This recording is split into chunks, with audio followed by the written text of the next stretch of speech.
अस्सलाम वालेकुम and welcome to inside with Aneeq Naji. Pakistan आलमी दुनिया में इस वक्त कहाँ खड़ा है, अपने इलाके यानी इस रीजन में पाकिस्तान के अपना हमसायों से क्या ताल्लुकात है, आगे हम क्या उम्मीद कर सकते हैं, पाकिस्तान की अंदरूनी सियासत आखिरकार कब इस्तेहकाम आएगा, नए कौन से गुफ्तगू होने जा रही है, हुकूमत क्या इंगेज हो रही है, पीटीआई बानी पीटीआई का क्या मुस्तकबिल होगा, पाकिस्तान की नौजवान क़यादत यानी बिलावल भुट्टो और मरीम नवाज़, ये इनका जो है वो टेक ऑफ क्या हो चुका है, मुस्तकबिल क्या होगा, पाकिस्तान के ताल्लुकात अमरीका और यूरोप से कैसे हैं और क्या होने की उम्मीद है। ये हैं वो सवाल जो हम सब के जहनों में आजकल ज़रा ज़्यादा इसलिए आते हैं क्योंकि सूरत हाल परेशान कुन है। इन तमाम सवालों पे जवाब लेने के लिए और रहनुमाई हासिल करने के लिए आज के शो में हमने रब्ता किया है मोहतरम हुसैन हक़ानी साहब से, जो कि रिसर्च स्कॉलर भी हैं, सफारतकार भी हैं, उस्ताद भी हैं, कई किताबों के मुसन्निफ़ भी हैं, तारीख़ के तालिब इल्म भी हैं, पढ़ते भी हैं, पढ़ाते भी हैं।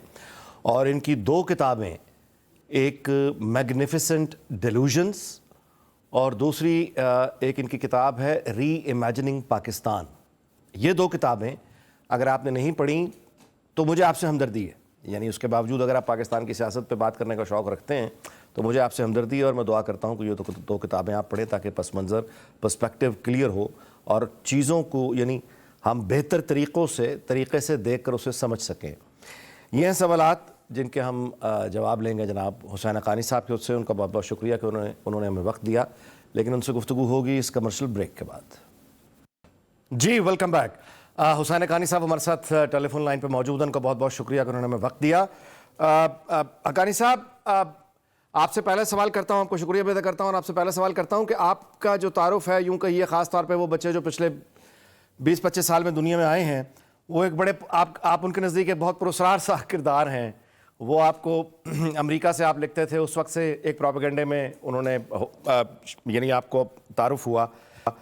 अब ये फरमाइएगा कि इमरान खान ने यानी पूरी पीटीआई ने जिस तरह से ये कैंपेन की आपके ख़िलाफ़, जो इल्ज़ामात आप पर लगे, उससे जो यूथ में आपकी एक यानी बनी कि आपने कोई यानी आप इल्ज़ामात आए रजीम चेंज के हवाले से, हुकूमत आपने तब्दील कर दी वगैरह, तो उस पर एक तो ज़रा अपना रद्द अमल दीजिएगा। और दूसरा ये कि आलमी दुनिया में चूँकि आपकी बड़ी गहरी नज़र है बैनुल अक़वामी अमूर पे, तो बानी पीटीआई के लिए कोई आलमी दुनिया में कोई हमदर्दी पाई जाती है?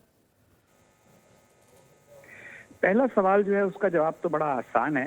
वो ये है कि काश मेरे पास इतनी ताकत होती कि मैं पाकिस्तान की हुकूमत बदल सकता तो कई बार बदल देता। दरअसल जब आप साजिशी नज़रियों के कैदी हो जाएं तो फिर आप कोई ना कोई सहारा ढूंढते हैं। तो ये नहीं तो उसने किया होगा, उसने नहीं किया होगा तो उसने किया होगा, क्योंकि मेरे बारे में इनको ये गलतफहमी है कि मैं अमेरिका में बहुत ज़्यादा बाअसर हूँ और मेरी बात सुनी जाती है।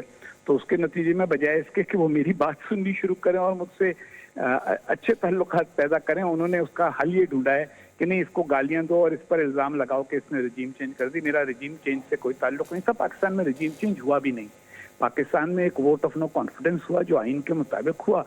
वो एक पार्टी हार गई और बहुत सारी पार्टियों ने जोड़ के उसको हरा दिया। उसको कबूल करके पार्लिमानी निज़ाम के मुताबिक आगे बढ़ने की बजाय यहाँ पे साजिशी नजरिए को बढ़ाया गया और उसी में मेरा नाम भी घसीट दिया गया। मंसूब कई किस्से औरों से भी थे, लेकिन जो बात चली हमसे वो दूर तलक पहुंची।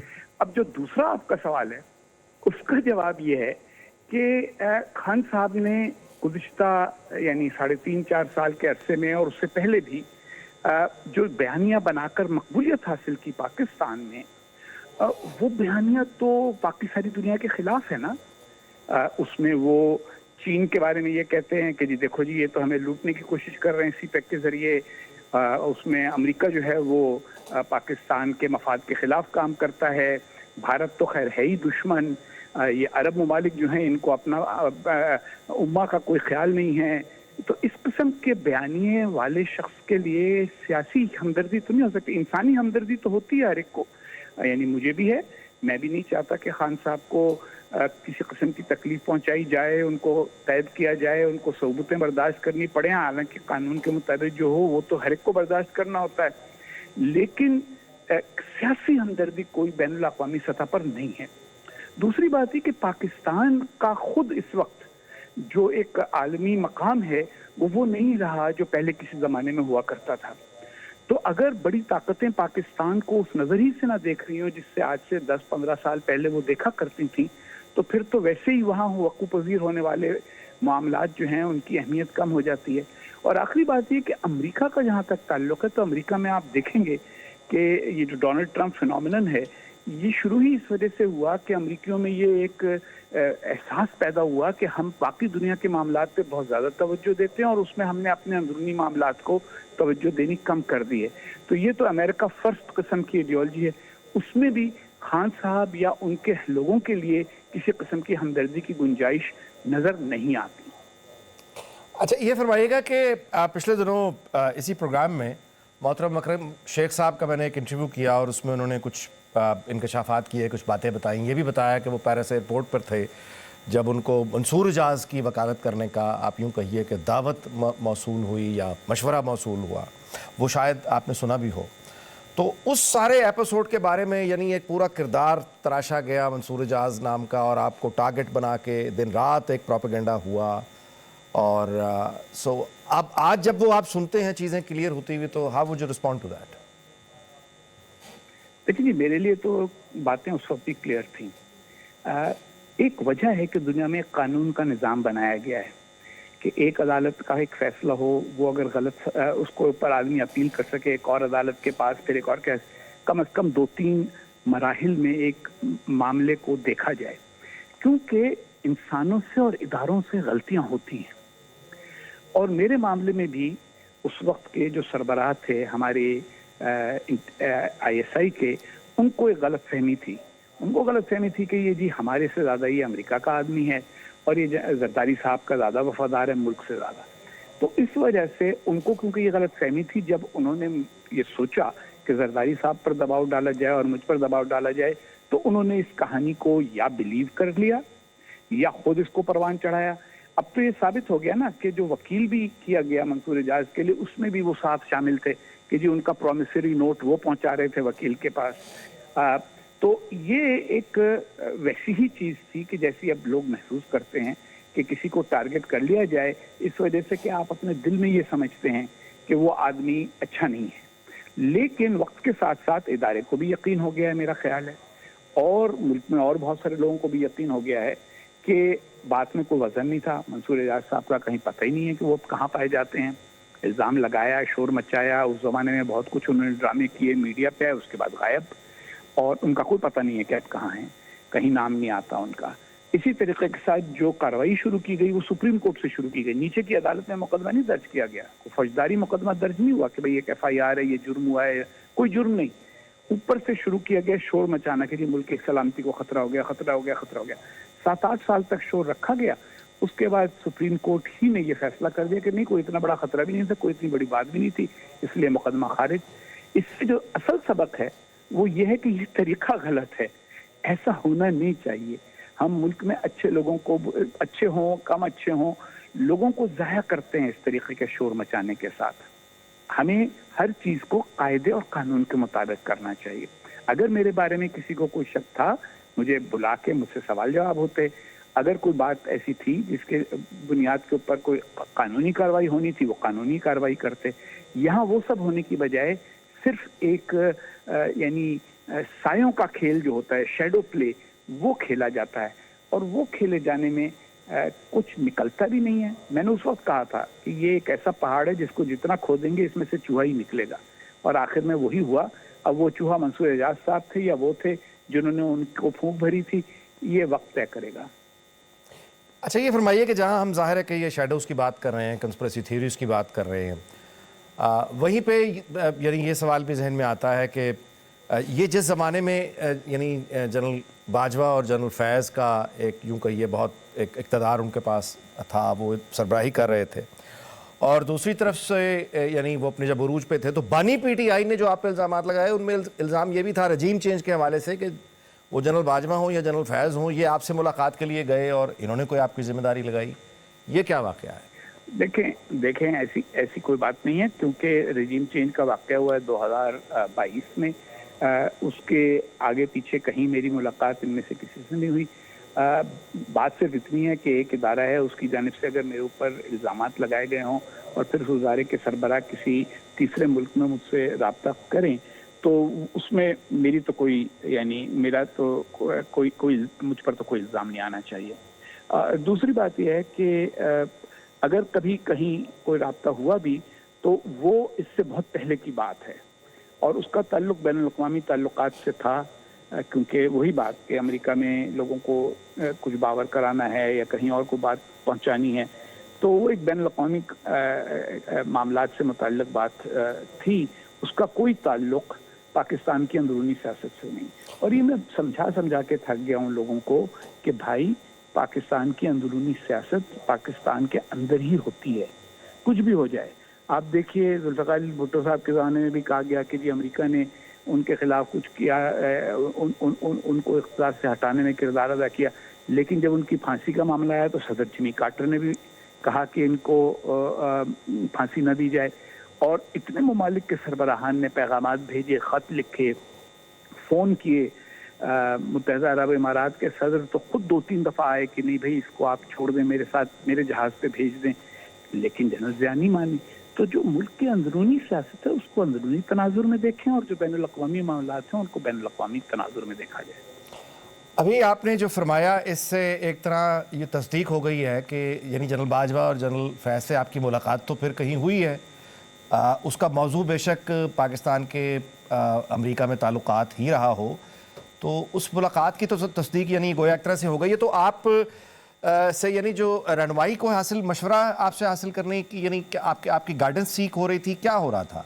میرا خیال ہے نہیں ایسی کوئی بات نہیں ہے، میرا یہ خیال ہے کہ مقصود صرف اتنا تھا کہ ان کو محسوس ہوتا تھا کہ پاکستان اور ان کی پالیسیوں کے اوپر ایک سخت تنقید واشنگٹن میں کوئی بیٹھا کر رہا ہے، تو اس کو اپنی پالیسیاں سمجھانے کی اور اس کا تناظر سمجھانے کی کوشش کی گئی۔ وہ بھی بہت پہلے کی بات ہے جب عمران خان صاحب وزیر اعظم تھے، بڑے ڈٹ کے وزیر اعظم تھے، سارا نظام ایک پیج پہ تھا، اس لیے جب یہ پیج سے اترنے کا اور تتر بہتر ہونے کا کام ہوا تو مجھے حیرت ہوئی کہ اس میں میرا نام لیا گیا، کیونکہ یہ تو جب کی بات ہے جب میرا یہ خیال ہے کہ عمران خان صاحب کی رضامندی کے ساتھ ہی ایسی کوئی ملاقات ہوئی ہوگی یا کوئی رابطہ قائم کیا گیا ہوگا۔ اچھا، دیٹس ویری انٹرسٹنگ جی۔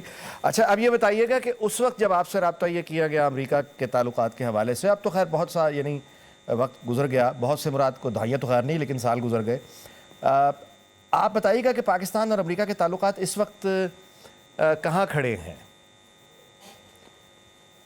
پاکستان امریکہ کے تعلقات ایک قسم کے روٹین میں آ گئے ہیں۔ اب پاکستان امریکہ کا اس طرح کا دوست نہیں رہا جیسا کسی زمانے میں شمار ہوتا تھا، نہ امریکہ پاکستان میں لوگ یہ سمجھتے ہیں کہ امریکہ ہمارے لیے اتنا اہم ہے، اقتصادی طور کے اوپر بھی ہمیں نہ اس طرح کی امداد مل رہی ہے نہ ہمیں عسکری امداد مل رہی ہے، لیکن وہ ایک دنیا کی بڑی طاقت ہے، اس کے ساتھ تعلقات خراب کرنا پاکستان کے مفاد میں نہیں ہے، اور امریکہ بھی یہ سمجھتا ہے کہ پاکستان ایک ایٹمی طاقت ہے، جنوبی ایشیا کی ایک اہم ملک ہے، تو اس سے رابطہ رکھو، لیکن بس یہ سمجھیے کہ پہلی سی اب وہ گرمی بازار ہی نہیں۔ اچھا، تو اس میں آپ کے خیال میں چل میں اس پہ مزید بات کرتا ہوں، لیکن ایک سوال میں ضرور بیچ میں آپ سے پوچھتا چلوں، آپ کی رائے، سوال نہیں آپ کی رائے، آپ کی آبزرویشن، کہ اس ملاقات میں جو آپ کی جنرل باجوہ اور جنرل فیض سے ہوئی، آپ نے ان کو یعنی کیسا پایا؟ جب میں کہتا ہوں تو میرے کہنے کا مراد یہ ہے کہ عقلی اور شعوری طور پر آپ نے جنرل باجوہ کو اور جنرل فیض کو کتنا متحرک اور بیدار مغز پایا؟ دیکھیں دونوں اس وقت زیر عتاب ہیں، اور میرا ایک اصول یہ ہے کہ جو زیر عتاب ہو اس کو کے بارے میں کوئی منفی بات ایسی نہیں کرنی چاہیے کہ جو اس کے عتاب کو اور اس کے حالات کو اور بگاڑے۔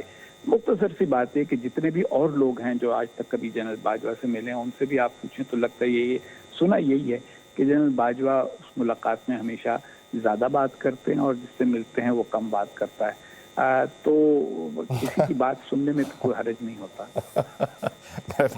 میرا خیال ہے بڑی نفاست سے آپ نے جواب بھی دے دیا، بات بھی رہ گئی۔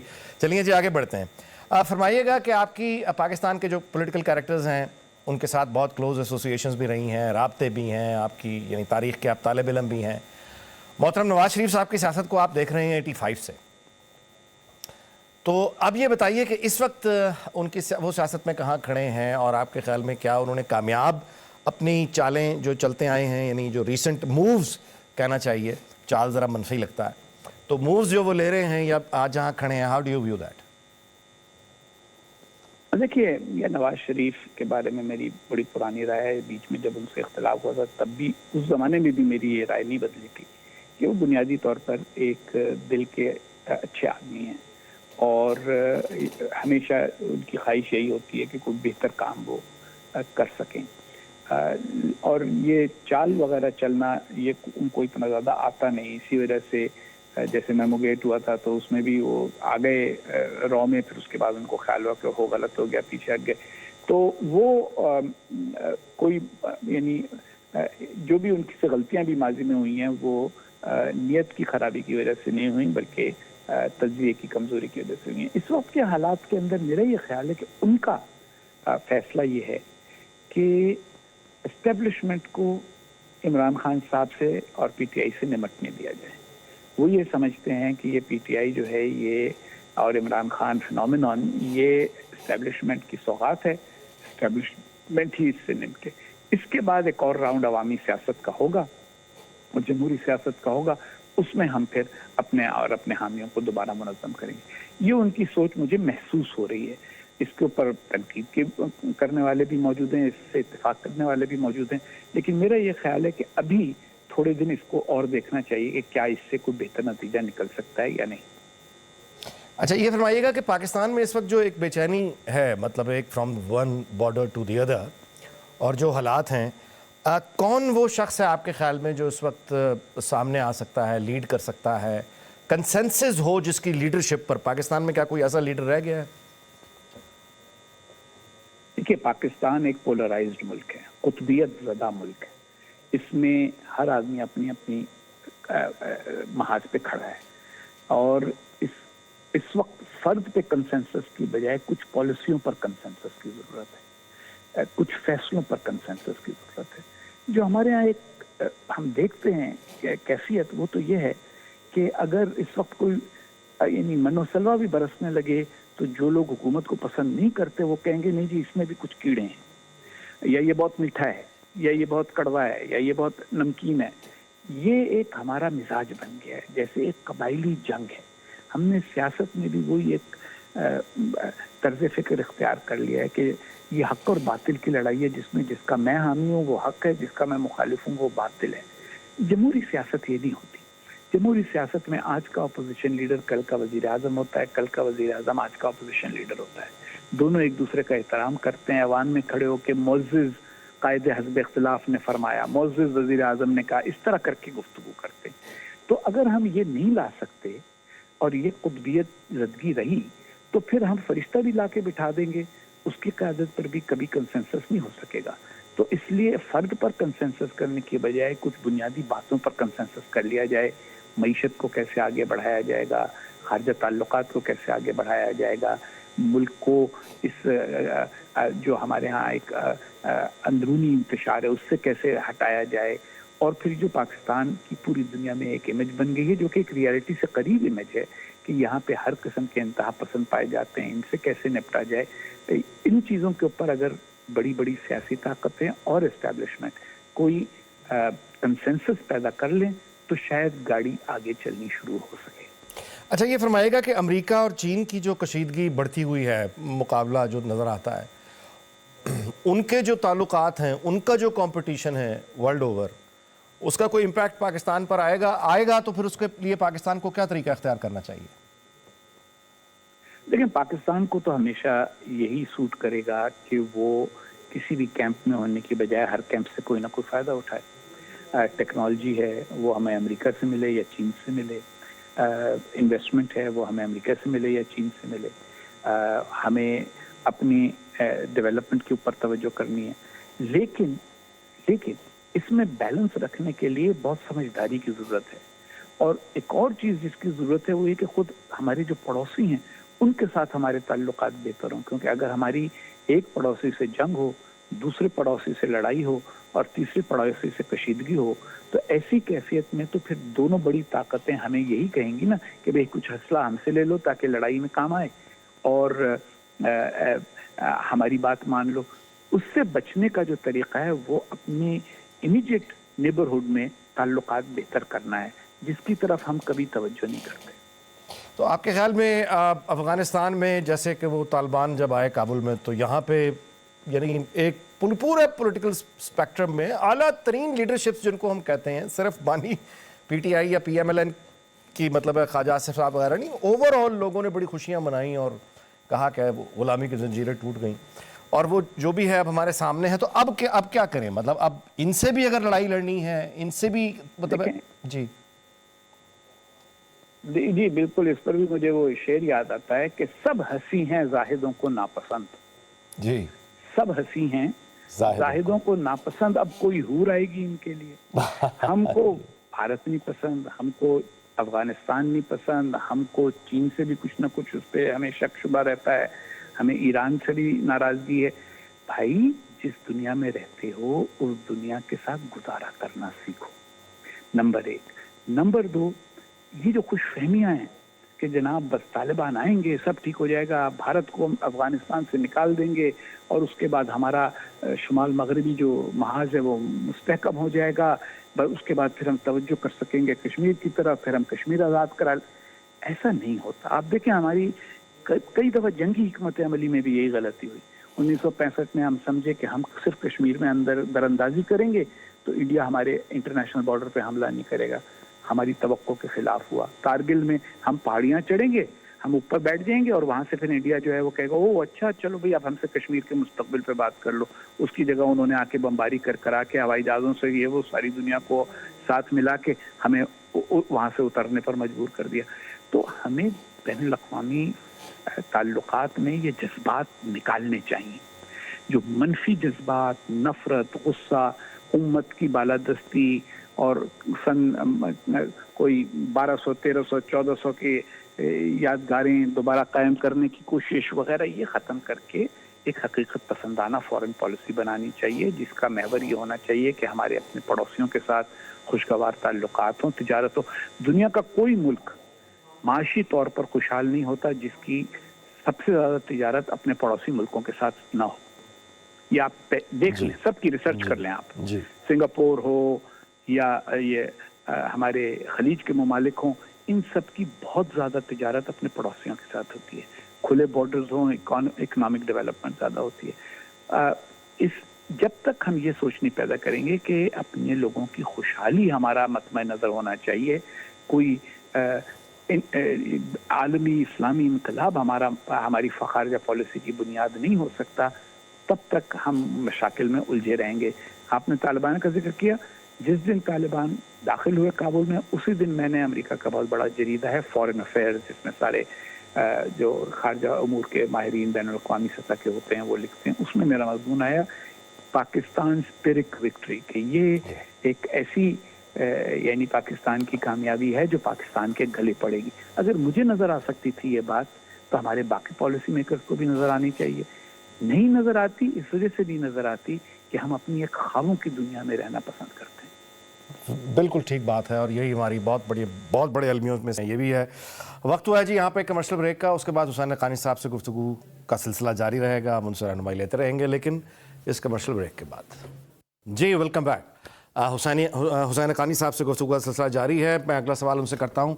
अफ़गानिस्तान के हवाले से सवाल हो रहा था, गुफ्तगू हो रही थी, तो मामला ये है कि जो गलतियाँ हुई वो तो हुई, लेकिन हक़ानी साहब बात ये है कि अब जहाँ पे खड़े हैं हम अफ़गान हुकूमत के साथ, तो अब जो मतलब है कि आगे बढ़ने का पीसफुल रास्ता क्या हो सकता है? बाकी तो आपके इल्म में है ही बैकग्राउंड नॉलेज सारा, लेकिन मैं आपसे ये रहनुमाई, अब क्या करें? पाकिस्तान को क्या करना चाहिए? अफ़गानिस्तान तालिबान के साथ कैसे ताल्लुकात बेहतर करें?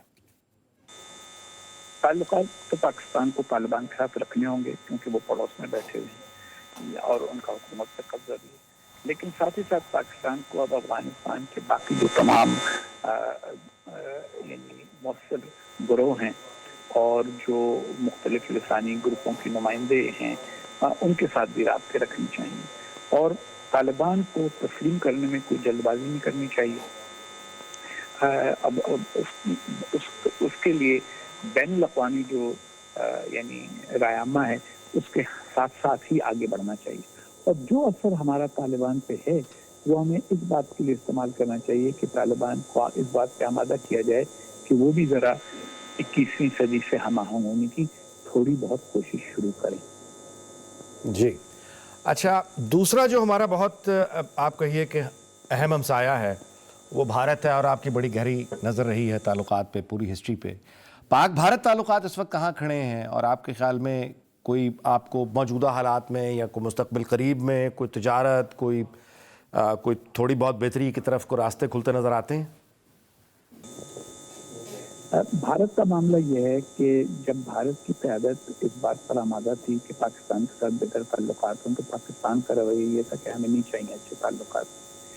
अब पाकिस्तान में अगर कोई कहता है कि हम भारत के साथ अच्छे ताल्लुकात चाहते हैं, तो भारत में भी इस किस्म के इंतहा पसंद आ चुके हैं, यानी ताकत के मराकज़ के करीब, कि वो ये कहते हैं कि नहीं, हम पाकिस्तान के बगैर गुजारा कर सकते हैं। इस साइकिल से हमें निकलना होगा और हमें कोशिश यही करनी होगी कि पहले हम भारत को इस बात पर कायल करें कि जो हुआ सो हुआ, आइंदा नहीं होगा। ख़ासतौर पर दहशतगर्दी के हवाले से भारत की नफ्सियात पर बहुत संगीन असर हुआ मुंबई के वाक़े का। उससे पहले बहुत सारे जो भारतीय शहरी थे वो पूरी दुनिया में यही कहा करते थे कि नहीं जी, हमें खामखा लड़ाई की क्या ज़रूरत है, और आप हमारे पड़ोसी हैं, आप हम जैसे ही हैं वगैरह। वो सब बदल गया और एक किस्म का वही दुश्मन कॉम्प्लेक्स जो हमारे यहाँ था वो उनके यहाँ भी हो गया। तो इसको हमें इसको ख़त्म करने की पूरी कोशिश करते रहना चाहिए।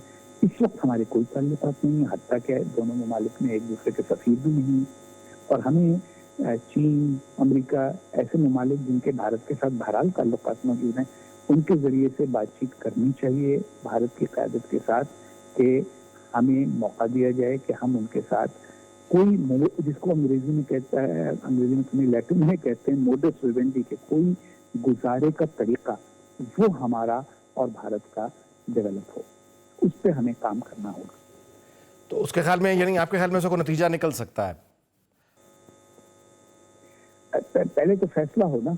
देखिए, बैनुल-अक़वामी ताल्लुकात के बारे में मैं एक बात अर्ज करूंगा। अगर सऊदी अरब और ईरान बातचीत कर सकते हैं, अगर ईरान और अमेरिका बातचीत कर सकते हैं, अगर जनूबी कोरिया और शुमाली कोरिया में बातचीत हो सकती है, तो कोई वजह नहीं कि भारत और पाकिस्तान में ना हो। असल बात है कि एक दूसरे में एतमाद की फ़ज़ा पैदा की जाए और इस बात की गुंजाइश हो कि दोनों तरफ एक आमादगी हो कि जो हमने एक शोर हम थोड़े अरसे के बाद, हर थोड़े अरसे के बाद मचा देते हैं कि नहीं जी वो तो अज़ली अबदी दुश्मन है। दुनिया में कोई अज़ली अबदी दुश्मन नहीं होता। बैनुल-अक़वामी ताल्लुकात में तो कम अज़ कम नहीं होता। फ्रांस और जर्मनी में कितनी जंगें लड़ी हैं, अब आज दोनों यूरोपियन यूनियन में साथ बैठे हुए हैं। तो इसलिए हमारे लिए भी गुंजाइश होनी चाहिए कि हम भी इस चक्रव्यूह से निकलें कि ये अज़ली अबदी लड़ाई है। जी। अच्छा, अब ये फरमाइएगा, थोड़ा मुल्की सियासत की तरफ वापस आते हैं। पाकिस्तान की दूसरी बड़ी जमात या तीसरी बड़ी जमात पाकिस्तान पीपल्स पार्टी, वहाँ पे आप बिलावल भुट्टो की परफॉर्मेंस को कैसा देखते हैं, उनका फ्यूचर कैसे देखते हैं, और करंट पीपल्स पार्टी कहाँ खड़ी है? How do you view that? Peoples Party के साथ एक जाति तो हुई है कि वो एक कौमी पार्टी थी और अब वो बड़ी हद तक जनूबी पंजाब और सिंध की पार्टी बन के रह गई। बलूचिस्तान में थोड़ी बहुत उनकी प्रेजेंस है, खैबर पख्तूनख्वा और पंजाब में उस तरह का उनका असर नहीं रहा जैसा किसी ज़माने में हुआ करता था। 70 के इलेक्शन में तो पंजाब में ज़्यादा फीसद सीटें हासिल हुई थी बनिस्बत सिंध के भी। तो वो पार्टी को अपना इस मामले पर गौर करना होगा कि ऐसा क्यों हुआ है। दूसरी बात यह है कि देखिए, प्रैग्मेटिज्म जिसको कहते हैं, हकीकत पसंदी, वो बड़ी अच्छी चीज़ होती है, उसके मुताबिक है, लेकिन हर पार्टी का अपना एक कोर नुक्ता नज़र होना चाहिए। मुस्लिम लीग का एक है, पीपल्स पार्टी का भी था। पीटीआई एक शख्सियत परस्त पार्टी है, लेकिन ठीक है, शख्सियत परस्ती पे भी सारे पार्टी के लोग मुत्तफिक तो हैं कम अज़ कम। तो यहाँ पीपल्स पार्टी में भी हर किस्म की जो सोच के बहुत सारे लोग थे। अगर आपको याद हो तो एक ज़माना था कि पीपल्स पार्टी में ज़रा ज़्यादा बाएं बाजू की सोच रखने वाले एतजाज़ अहसन होते थे, उनसे कहीं कम यानी जिसको कहिए कि एक किस्म की मुतवाज़िन राय रखने वाले या दाएं बाजू से करीब तर राय रखने वाले लोग भी पार्टी में मौजूद थे। उससे पहले भी मौलाना कौसर न्याज़ी भी होते थे, हनीफ आमिर भी होते थे। तो उस पार्टी में इस तरह से एक बैलेंस्ड लोग अगर रहें तो ये एक सेंटर लेफ्ट की मजबूत पार्टी बन सकती है पाकिस्तान में और दोबारा। اور بلاول بھٹو ابھی نوجوان عمر میں کم ہے بہت سارے سیاستدانوں سے. عمران خان 70 سال سے تجاوز کیے ہوئے ہیں, میاں نواز شریف بھی بڑی عمر کے ہیں. تو ایک نسبتاً کم عمر کا جو سیاستدان ہوگا اس کے لیے یقیناً سیکھنے کی اور بڑھنے کی بڑی گنجائش ہوگی. لیکن سوال یہ ہے کہ وہ بڑی گنجائش کو استعمال بھی کر رہا ہے ڈے ٹو ڈے یا نہیں, اور یہ صرف انتخابی سائیکل جب ہوتا ہے اس وقت تھوڑا سا ابال آ جائے, اس کے بعد پارٹی درمیان میں کچھ بھی کام نہ کرے تو پارٹیاں اس سے گرو نہیں کرتی. بانی پی ٹی آئی کا فیوچر آپ پاکستان کی سیاست میں دیکھ رہے ہیں آپ کے خیال میں کہ یہ چیپٹر کلوز ہو گیا ہے؟ لیکن چیپٹر تو کبھی کسی کا کلوز نہیں ہوتا. یہ میں بہت پہلے لکھا تھا جب مشرف صاحب کوشش کر رہے تھے نواز شریف اور بینظیر بھٹو کا چیپٹر کلوز کرنے کی. پھر جب الطاف حسین کا چیپٹر کلوز کرنے کی کوشش ہوئی تب بھی میں نے لکھا اگر لیڈر خود اپنے پاؤں میں کلہاڑی نہ مارے تو پھر تو کسی کا چیپٹر کلوز نہیں ہوتا. بانی پی ٹی آئی کی ایک کمزوری یہ ہے کہ وہ بس ان کی زبان میں کلہاڑی ہے, تو وہ اپنی زبان کی کلاڑی اپنے ہی پاؤں پر مارتے رہتے ہیں. یہ 9 مئی کے واقعے میں ان کو بڑا دھچکا پہنچایا. اس کے بعد وہ اپنی پارٹی میں کسی اور کو آگے نہیں آنے دیتے, کسی پر اعتماد نہیں کرتے. ہر تھوڑے دن بعد ان کو یہ ہو جاتا ہے کہ دیکھیں نا, یا تو آپ ایک سیاسی پارٹی ہیں, یہ انقلاب وغیرہ جو ہے یہ الیکشنوں کے ذریعے انقلاب تو نہیں آتے نا. تو یہ جو انقلابی ریٹرک ہے کہ ہم یوں کر دیں گے, وہ کر دیں گے, آگ لگا دیں گے, گھیراؤ کر دیں گے, یہ والی باتیں جب ہوتی ہیں تو اس سے انتخابی سیاست کو نقصان ہوتا ہے. تو ان کو ایک بار ذرا ان کے پاس تنہائی ہے نسبتاً تو وہ اس میں بیٹھ کے ذرا غور کریں. ان کو مولانا بھاشانی ہوا کرتے تھے مشرقی پاکستان کے غیر منقسم پاکستان میں, ان کے بارے میں کہا جاتا تھا کہ وہ بھی مطلب یہ کہ وہ بڑے شعلہ بیان آدمی تھے. تو یہی تھا کہ ان کے شعلوں کی زد میں ہر ایک ہی آ جاتا ہے. تو ان کو بھی ذرا غور کرنا چاہیے کہ صرف یہ شعلہ بیانی ہی کرنی ہے یا کوئی مستقبل کے لیے کوئی نقشہ بھی بنانا ہے, اور اس کے لیے پھر لوگوں سے تعلقات بھی پیدا کرنے ہیں. اور اس کے لیے یہ ضروری ہے کہ آپ ان لوگوں کے ساتھ بیٹھیں جن کے اوپر آپ ماضی میں تنقید کرتے رہیں اور جو آپ پہ تنقید کرتے رہیں. وہ ہر تھوڑے دن کے بعد رائے بدل لیتے ہیں. ان کو جب یہ امید نظر آتی ہے کہ اسٹیبلشمنٹ میں کسی طرح سے ان کا دوبارہ قبولیت ہو سکتی ہے تو وہ سیاستدانوں سے برس پڑتے ہیں. جب ان کو اسٹیبلشمنٹ کی طرف سے مایوسی ہوتی ہے تو وہ سیاستدانوں کی طرف آنے لگتے ہیں. ایک فیصلہ کریں, پھر تو شاید ان کے لیے کوئی گنجائش ہو. مگر دیکھیے, زیادہ عمر جب سیاست میں ہو جاتی ہے آدمی کی تو پھر جو سیکنڈ ایکٹ ہے اس کا چانس کم ملتا ہے. واہ واہ, بہت خوب. اچھا, میں گزارش آپ سے کروں گا کہ رانا ثناء اللہ نے کہا کہ انہوں نے اعتراف کیا کہ ان کو یہ اندازہ نہیں تھا کہ بانی پی ٹی آئی اتنی عرصے تک جیل کاٹ جائیں گے, جیسی بھی سہولیات انہیں میسر ہیں, اور ان کے اندازے غلط ثابت ہوئے. حقانی صاحب, کہ آپ کے اندازے بھی غلط ثابت ہوئے یا آپ کو اندازہ تھا کہ بانی پی ٹی آئی جو ہے وہ جیل مطلب کاٹ جائیں گے جیسے بھی کاٹ رہے ہیں؟ دیکھیں, میں نے اس میں کبھی زیادہ اندازہ لگانے کی کوشش کی کیونکہ یہ وہ چیز ہے کہ اس کے یہ تو وقت ہی بتاتا ہے. میرا یہ خیال ہے کہ جب تک ان کو امید ہوگی کہ میرے لیے سیاست میں اور واپس آنے کا کوئی راستہ موجود ہے, تب تک تو وہ بالکل برداشت کریں گے ہر قسم کی تکلیف. جب ان کو یہ لگے گا کہ یہ امکان نہیں ہے تب پھر ان کی سوچ مختلف ہو سکتی ہے. اچھا جی, آگے بڑھتے ہیں. یہ بتائیے گا کہ دہشت گردی کی لہر میں ہے پاکستان اس وقت. اٹیک ہو رہے ہیں سیکورٹی فورسز پر, پولیو ورکرز پر, اساتذہ پہ, لا انفورسمنٹ پہ, آئی ایس آئی پہ, فوج پہ, مسافروں پہ. بلوچستان میں حالات جو ہے بے چینی آپ کے سامنے ہے. تو اب کیا کرنا چاہیے؟ یعنی مطلب ہے کہ آج ایک تجویز آئی ہے نواز شریف صاحب نے کچھ باقی جماعتوں کے ساتھ مل بیٹھ کے بات نے, اکانومی تھا ان کا خیر مین فوکس, لیکن یہ کہ اکٹھے بیٹھنے کی ضرورت پر انہوں نے زور دیا ہے. تو کیا راستہ ہے جی, ہم کیسے کام ڈاؤن کیسے کرتے ہیں, کیسے کر سکتے ہیں سچویشن؟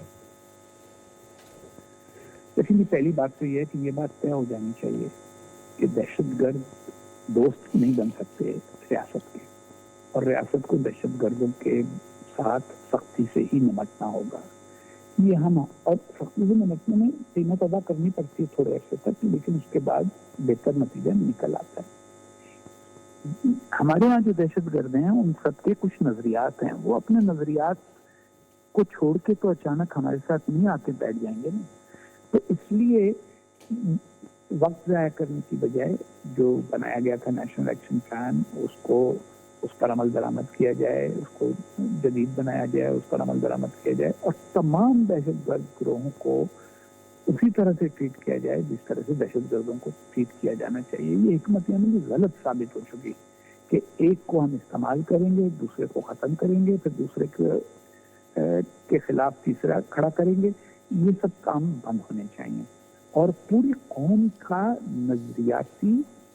پوری قوم میں نظریاتی اور فکری یکسوئی پیدا کرنی ہوگی۔ ہمارے یہاں تو اتنا کنفیوژن ہے، اچھے بڑے پڑھے لکھے لوگ ٹی وی کے اوپر بیٹھے کہہ رہے ہوتے ہیں نہیں جی یہ تو دیکھیں گے طالبان کے بڑے اچھے لوگ ہیں۔ جی حقانی صاحب بہت بہت شکریہ، شو کا وقت یہاں ختم ہو گیا۔ بڑے اسکالر سے گفتگو کا یہی ہوتا ہے جی کہ اس طرح تیزی سے وقت گزر جاتا ہے۔ بہرحال بہت بہت شکریہ حقانی صاحب کا۔ یہ تھا جی آج کا شو، کل آپ سے پھر ملاقات ہوگی شب 10 بجے پہ پبلک نیوز پر، اس دعا کے ساتھ کہ اللہ تعالیٰ پاکستان کو شاد اور آباد رکھے۔ آپ سے اجازت چاہتا ہوں، اللہ حافظ۔